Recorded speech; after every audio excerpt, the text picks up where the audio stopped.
From the beautiful waters of the Gulf of Mexico off Naples, Florida, we venture inland, where laying in wait is a heavy arsenal of horsepower about to explode.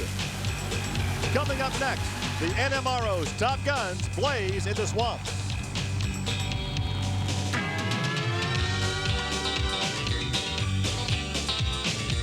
This is Trucks and Tractor Power, featuring the all-stars of the four-wheel and off-road Jamboree Series.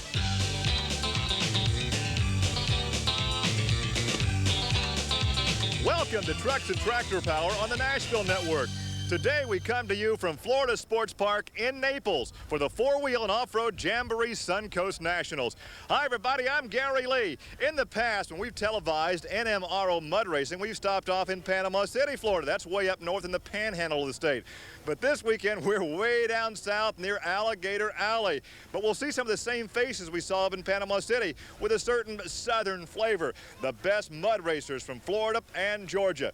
And here with more on today's competition, a real country gentleman, himself a Kentucky colonel from Owensboro, Kentucky, Army Armstrong.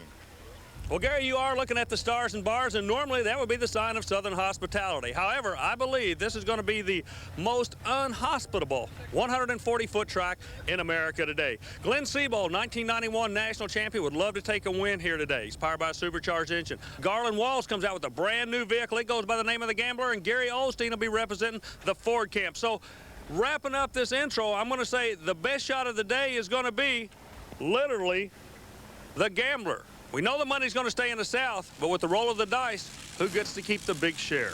Back to you. And there is some prize money up for grabs here in the Open Unlimited class with the paddle tires. Track conditions, wet, but sandy because we're down here in the South. The track length, once again, only 140 feet, not the usual 180 feet. So we are ready for side-by-side competition. One pass, the best time wins it all. And here's a look at Glenn Seabold in the legal speed, a former champion. We've seen Glenn before up at Panama City. He's from the state of Georgia. Always has that big smile and infectious personality. And he will pull alongside Snoot. That is Buddy Curley. He owns a restaurant up in Welcome, North Carolina. If you're ever in the area, great barbecue up there in Welcome, North Carolina. But right now, Gary Lee, they're both mud racers. Curley making an awful lot of horsepower. Comes up on the left side of your screen, a white vehicle powered by a supercharged Chrysler Hemi engine. In the other lane, Seabold, he's the guy that's always, like you said, he's always a happy camper. He just wants to go fast. Looky here, Gary. Oh, what a run that Seabold laid down. Let's check the times. Curley in that right lane, Seabold right there in the blue. Mutter. Man, and the time is, 2:16. Seabold at a 2:16. Curley at 2:19. Man, they were right there together. Now keep in mind, all these times will appear very fast today because we're working over 140 feet. Normally the pit is 180 feet in length.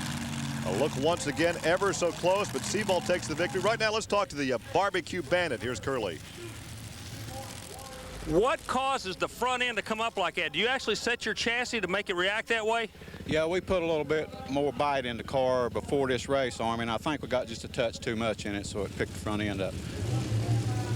Well, this is such a gambling type game. Oh, what a lead into the Gambler, huh? How you like that?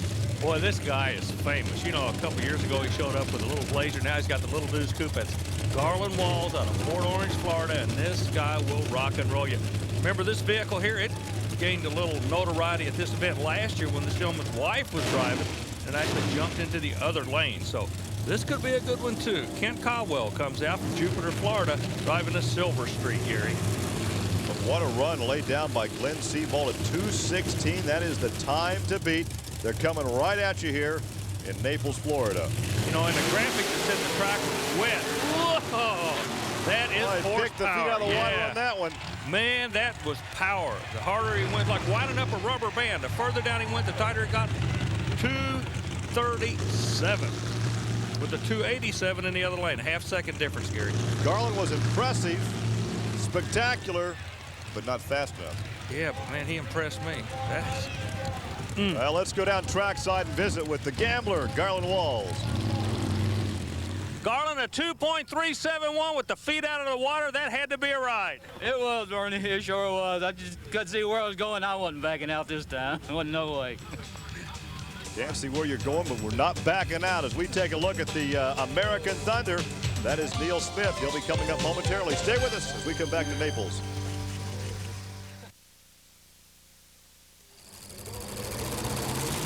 Welcome back to Florida Sports Park in Naples, where Ford Trucks present the Penda 4-Wheel and Off-Road Jamboree Suncoast Nationals, part of the BF Goodrich Performance Series. Boy, Doug McClung's coming up, and I want you to look above his power. Look at all the fuel coming out. He's running a real fat motor. We're down at sea level, so this thing will take all the horsepower you can put to the ground. He'll be driving the vehicle that goes by the name of the Fat Cat. Gary, who's coming up in the other lane? Randy Donnell in Southern Warrior. That is a Chevy-powered entry out of Shelbyville, Tennessee. Randy is new to the sport, new combination. Let me tell you something. Buku horsepower. He is going to have his hands full in the far lane. Meanwhile, the Fat Cat close to us basically is a short wheelbase proven combination. Look at that. Good run by he. Well, both drivers made a good run, but the Fat Cat laid down the good number, 227 to a 316. But still, when the first guy out of the box runs a 216, boy, the gauntlet has been tossed down. Yeah. But this guy coming up may be able to write a new ending to this story. Yeah, coming up is Tampa's Tony Giannis in Daydream. Now, he runs a 577 cubic inch nitrous injected road deck. And earlier, Army took a look at the nitrous oxide system, one of the more unique aspects of this sport. Gary, I want to show what the office looks like in some of these mud racers. This is the nitrous system right here. Okay, you got all kind of little toots and whistles. You got your fire bottles, your air shifter. It's kind of interesting, the air shifter now, the driver can concentrate on driving the vehicle. He sets the air shifter through an MSD module, and it would automatically shift itself. So the driver doesn't have to let go of the steering wheel at all. The vehicle will shift at the right possible time. So again, you got all kind of little toots and whistles in these vehicles people are not aware of. Of course, you got your old faithful, your oil pressure and water temperature, tachometer, time to go racing. So that business office has everything but a secretary and a Rolodex as we take a look at American Thunder. Here is Neil Smith out of Grantville, Georgia, the 23 altered Power Pro with the big blowing alcohol Chevy engine. You got a new kid on the block. He received Rookie of the Year honors last year in NMRO racing, going up against Tony, who's one of the tried and true veterans in this sport. The old man in the right lane, the kid in the left lane. And the kid's running hard, Gary. Oh, that kid nailed the light on that one. Let's check the time for Neil Smith. There's Tony's time at 2:33 for Tony Giannis. And Neil, look at that, a 2:14, a new leader. 2:14 for Neil Smith. The kid got him. Whoa. Neil, the kid, is back in town. He cut a good light. Oh, yeah, he did. But Tony's coming right after him. Well, let's go down trackside and see how ecstatic this youngster really is. Well, Neil, you're the quick one right now. Do you think the track's going to get better so somebody can catch you, or are you going to hold a hot hand the rest of the afternoon? It's possible either way. I think it go either way right now. Just about the next 2 or 3 cars is going to tell the story, though. But it's a pretty good time for right now. I'm happy with it. With a time like that, I'd be more excited to be that fast and right side up. Yeah, the right side up is very important in this sport. Don Cooper, the little beaver. He's out of Fort Myers, Florida, and he'll pull up alongside Dave Ryan's Intrepid. Dave was a 1992 second-place finisher in the Open Class Championships. The Intrepid car relies on a computer. Dave Ryan, boy, he plays the music rock and roll style. I love watching this guy go. Runs an onboard computer just like the drag racing guys. Turns the scoop around backwards so you can see the throat's actually open. Trying to beat a 2:14. Ryan makes the horsepower. The question is, will the track hold it? What did I say? Well, let's check the time now. Oh, so close. That will move him to second. 2:15. Just a blink. Oh, I guess. You can't even measure that, can you, without the electric eye? He runs a computer and everything, but the game is only 2 seconds and 1500ths long. I wonder how long a computer tape is. Not very. Boy, he gets it on top of the water there. Walks it through at a 2:15. And here's a look at the Silent Rage. That is Scott Lane. That's a Chrysler-powered vehicle, Gary. We don't see too many of them. We're starting to see more and more of them coming into the sport. He's out of Indiana. Again, Spencer, Indiana. Yeah, with the Chrysler power. He'll be going up against the money-for-nothing full-bodied vehicle in the other lane. Who's That's that gonna Mike be? Stroud. That's Okay. Mike Stroud in the Chevy S10. He's also a Floridian. So Scott has come a long way from Spencer, Indiana to Naples, Florida to compete. This is a different track down here than he's usually running on. Uh-oh. He's in trouble. There's Oh, right there. upside down. Scott Lane in the silent rage turned it over. He simply could not keep it straight. We see some movement in the cockpit. The safety crew there immediately. Scott appears to be okay. One thing I like about these special events people, they're very safety conscious. They're right on the spot. They took the steering wheel off. They're unbuckling the driver. The fire people are there. Look at this. He's coming out. Well, these cars are built to go fast. They're also built to be safe with the full roll cage, the harness system. He's okay, but what a ride he took. Scott Lane in the silent rage. Came a long way from Indiana to wreck. He's got a lot of time to think about that going home, too. One more look. Watch the left lane. Now watch him get in trouble right off the start. Yeah, but the tracks of the guy in front of him is what hooked him. He was behind that car all the way down. Yeah. Look at the wheel spin. Yeah, he's right now he's just a little bit of brain fade. Foot's on the throttle. He gathers himself in. You know, you've driven these sprint cars. You know how you can get your I've bell been in rung that first. configuration before, too. We take one more look, and right there, the track dries out right there, and he catches what we would call a rut in racing. There you go. And rolls him on over, but he is okay, so let's go down to Army and talk to Scott Lane. Let me grab you real quick. Are you okay? Yeah, I'm just fine. It was kind of a ride, but we're going to try and make her again here in a minute. What caused it to go? When I shifted, I kind of went sideways and didn't let out of it. Well, at least he knew why he got upside down. Perhaps that won't happen again, but he's going to go to work on that. He's looking around right now for some help, I guess, to get that thing ready. We'll come back with more competition in Naples. Stay with us.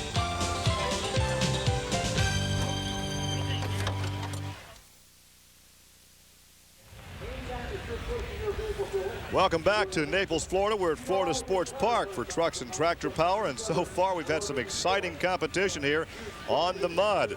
Neil Smith's 2.14 now leads the way in the American Thunder 2.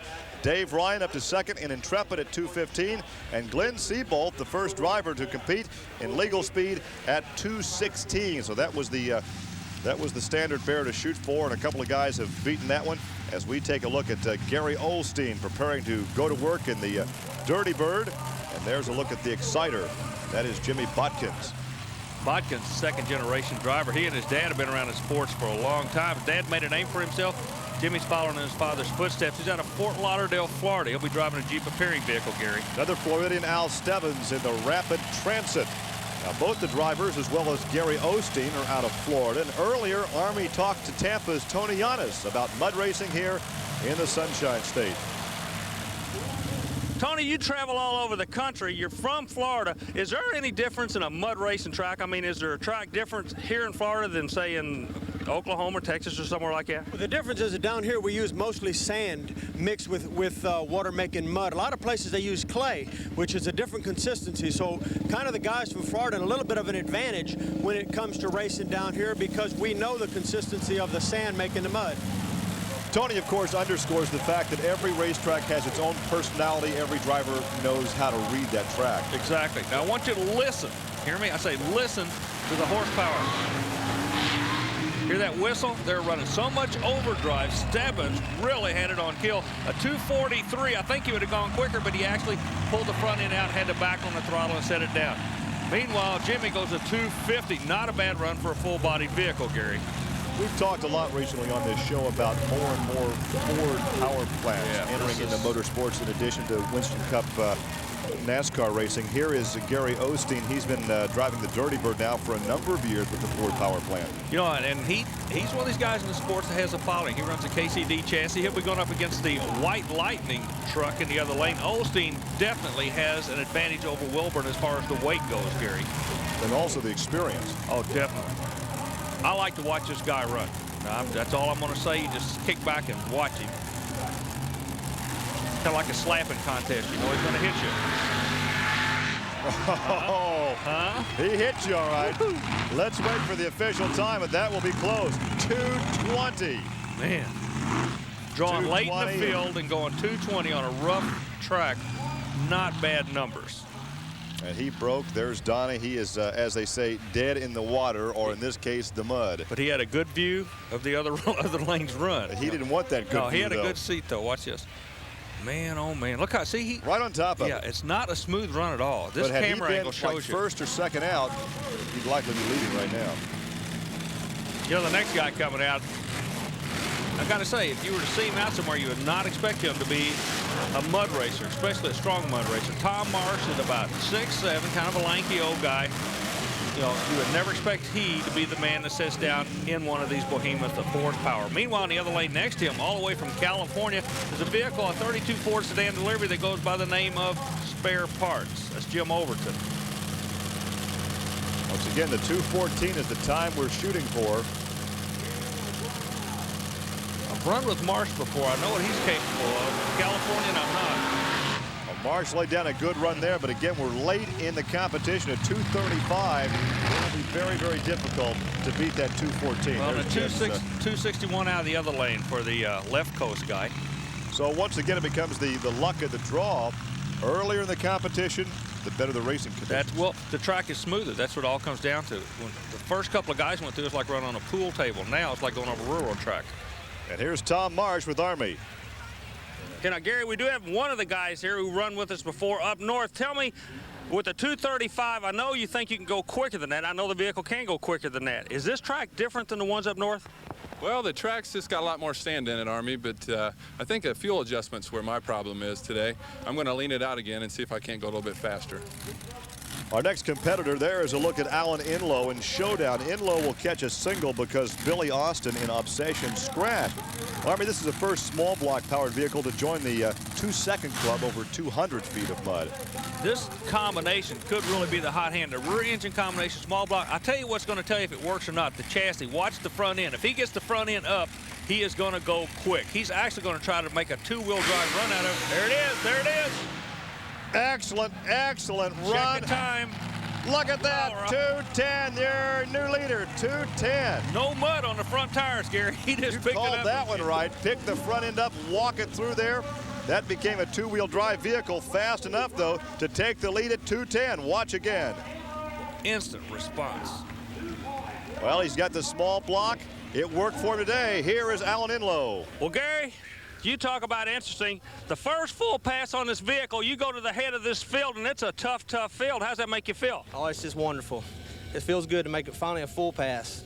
Okay, now, to explain, it's a brand new car, new setup, new everything? New motor, new setup, new combination. Just the first time we get a full pass on it.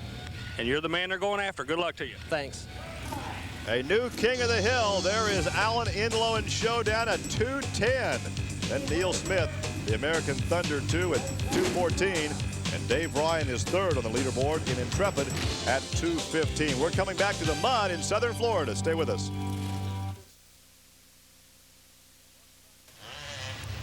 Welcome back to Florida Sports Park here in Naples as Ford Trucks present the Penda 4-Wheel and Off-Road Jamboree Suncoast Nationals, a part of the B.F. Goodrich Performance Series. You want one? These jamborees offer a host of activities for the truck lover as well as the entire family. To find out more, call or write the Special Events Promotion Company. Our final two competitors, a battle of 23 altered T's, one blowing, one running nitrous. There's Tommy Gilder, the Terminator with the big blowing Chevy. Gary, you're exactly right. Tommy relies on a tried and true supercharger, Roost type supercharger, sits on top of the motor, been successful for many years in sported drag racing, generate around 1,500 horsepower. But the top dog in a far lane, Mike, he gets the same 1,500 horsepower, but he gets it with the flick of a button by virtue of running nitrous oxide. The instant power comes to the flick of a button in that far lane. And there's the time to beat, 2:10 with a very, very rough track. I don't know if they can do it. Oh, problem there in the right lane. Let's check the times. They won't be fast enough. We can't tell you that. There is a 3:93 for Tommy, a 3:93, and we'll look over here at the Mike Jones time of 2:45. So the 2:10 in the rear engine dragster will win it here for Alan Inlow. Let's take a look now at our final standings. There is Alan Inlow at a 2:10. Neil Smith second in the American Thunder at 2:14, and Dave Ryan third in Intrepid at 2:15. So obviously the rear engine small block was the way to go here in Naples, and here is your winner, Alan Inlow. Well, Gary, Plant City, Florida is where all the money's going to go back for first place win. And look what's going to take it, a small block Chevrolet. Alan Enlow comes out with a 377 cubic inch engine and thumps all these big motor boys, some of them running as much as 500 cubic inches. How can you be competitive? Well, not competitive. How can you beat these guys, Alan? Well, it's the right combination, Army. I've always felt that a small block could do it, and I've proved that today. Well, Army, here's one more look at the winning pass. Again, he went late in the competition, a rough track, but he made it work. Yeah, but the rough track didn't bother him because basically he had the front end up. He was just on the back two wheels. A David and Goliath story in South Florida, Gary Lee. So he made the rear engine with the small block work here in Naples, Florida. So our congratulations to Alan Enlow. For Army Armstrong, I'm Gary Lee. We'll see you next week on another edition of Trucks and Tractor Power. Now, here's news and exciting video release from Diamond P Sports.